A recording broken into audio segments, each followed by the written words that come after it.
One of the worst aspects of military training is sleep deprivation. That ever-present fatigue associated with the pressure in the head and the nonstop inclination to feel sorry for yourself. Let's discuss sleep deprivation during military training and operations with a focus on expectations, developing a tolerance to sleep deprivation, and tips for mitigating the effects of sleep deprivation.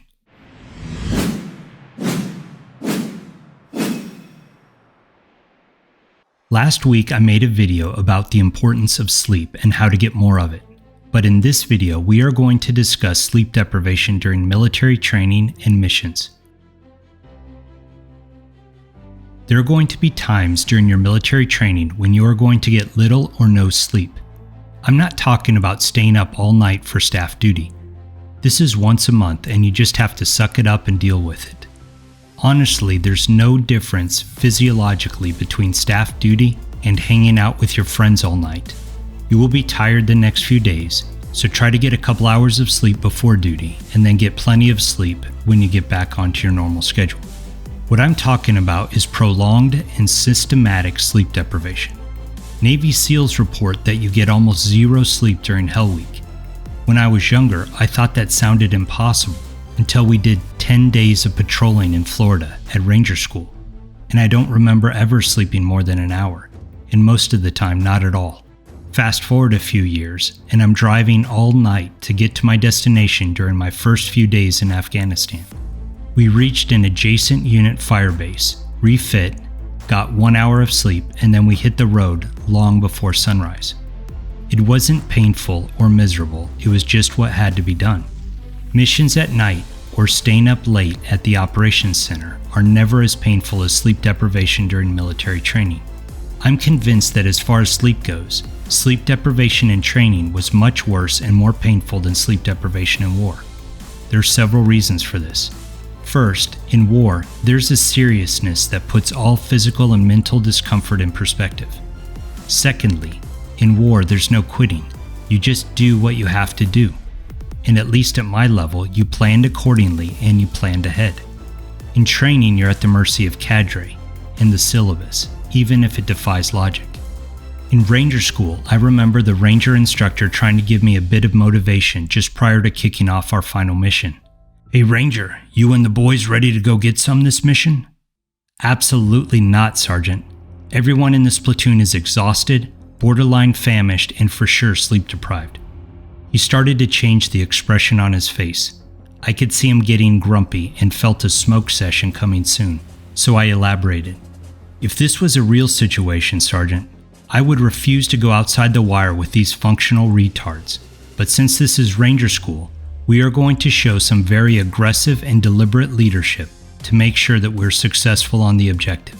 I'll play the game and get another go, but these guys are walking wounded. They're zombies with guns." The Ranger instructor was shocked at me for having the fortitude to be honest, but he knew I was right. I'm convinced that we would have collectively land navigated to the objective better and faster, that our actions on the objective would have been smoother and more controlled, and that we would have passed more Ranger students had we been able to eat and sleep better. But the school is only partially about tactical competence, but mostly it's about building physical and mental toughness. And you do that through overcoming suffering. I consider sleep deprivation a lot like ruck marching. You train for ruck marching by ruck marching, which is direct preparation. But you also get better at ruck marching by having strong shoulders, tough feet, and broken-in boots. These things are indirect preparation. You shouldn't train for a 40-mile ruck march by rucking 40 miles. You likely will walk 12 miles or 20 miles. Again, this is direct preparation. But for sure, you better have done all of your indirect preparations. You toughen your shoulders for rucking by putting in the hours with a heavy ruck. You toughen your feet by putting in the miles, in flat and varied terrain. You make sure your boots fit perfectly by thoroughly breaking them in. You don't just wake up ready to do a 40-miler. But by putting in the indirect preparation, you can easily have the confidence and capability to make the jump from a 20-miler to a 40-miler. Yes, there are going to be times when you must run with your ruck, but this is so bad for your back and knees that I don't recommend that you train for it. I simply recommend that you train for rucking by rucking, walking fast, not running. Save the running for a few times that you absolutely positively must not be late. Similarly, you can train for sleep deprivation, but I don't recommend that you overdo it. The first time I was forced to stay up all night for military training, it hurt. To be honest, I almost quit. I remember a numbness and a headache associated with that kind of fatigue and sleep deprivation. As the years of training continued, I have had to deal with similar situations of sleep deprivation. That numbness and headache were still there, but they weren't something new, or shocking, or terrible. It was just something I had to deal with. After selection, but before the Q course, there was a 6-month period of time when I used to limit my sleep to 3 to 4 hours on Thursday nights. I either stayed up very late or I got up silly early. Usually I spent the extra time reading or working out. Friday would be hard, but I would make it. And then Saturday and Sunday I got back into my normal sleep pattern. It was a bit extreme and I don't think it's for everyone, but for me it worked. It helped me to recognize and deal with that discomfort in the back of your head that impels you to feel sorry for yourself and to neglect your training and to seek sleep. Let's get back to the ruck march illustration with direct and indirect training. Direct training for sleep deprivation is a bit weird. I did it in a controlled and limited way, but I still got sleep. Likely, you are already practicing direct sleep deprivation training when you stay up late watching TV or hanging out with your friends. But more importantly, you can do indirect sleep deprivation training by weaning yourself off of sugar and caffeine. Sleep deprivation stinks, but when paired with a caffeine headache and low blood sugar shock, it's a recipe for disaster. Better yet is to wean yourself off of sugar and caffeine before you start training. I've already made a video about how to eat for special operations training and missions. Check it out.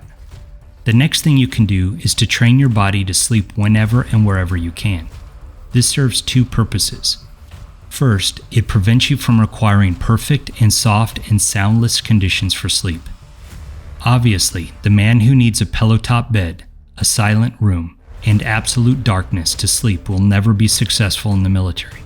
And secondly, if you can sleep anywhere and anytime, then you can always grab a nap whenever possible.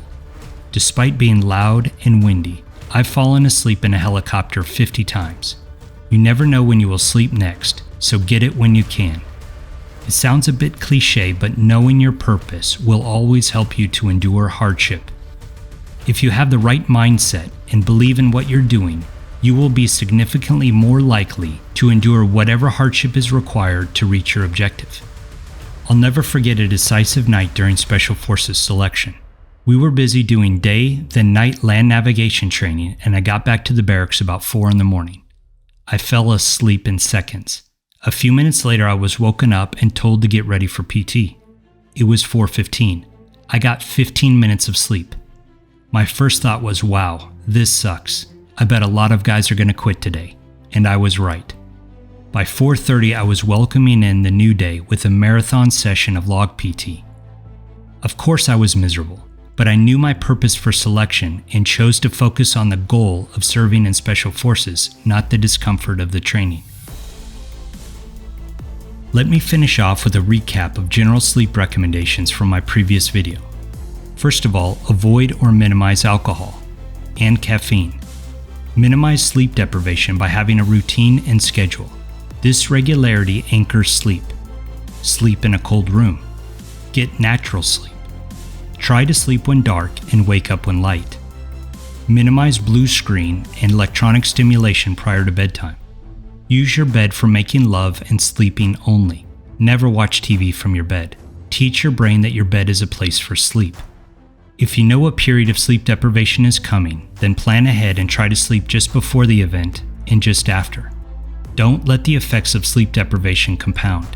Accept it every once in a while, but don't make it repetitive, habitual, or consecutive.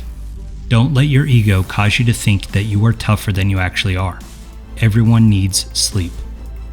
Okay, there you have it, a quick discussion on military sleep deprivation. Please let me know what else you have done or recommend to endure sleep deprivation in the comments below. Thanks for watching. Don't forget to like and subscribe if you want to join my Life as a Special Operations team, and to forward this to a friend who needs to see it. Life is a special operation. Are you ready for it?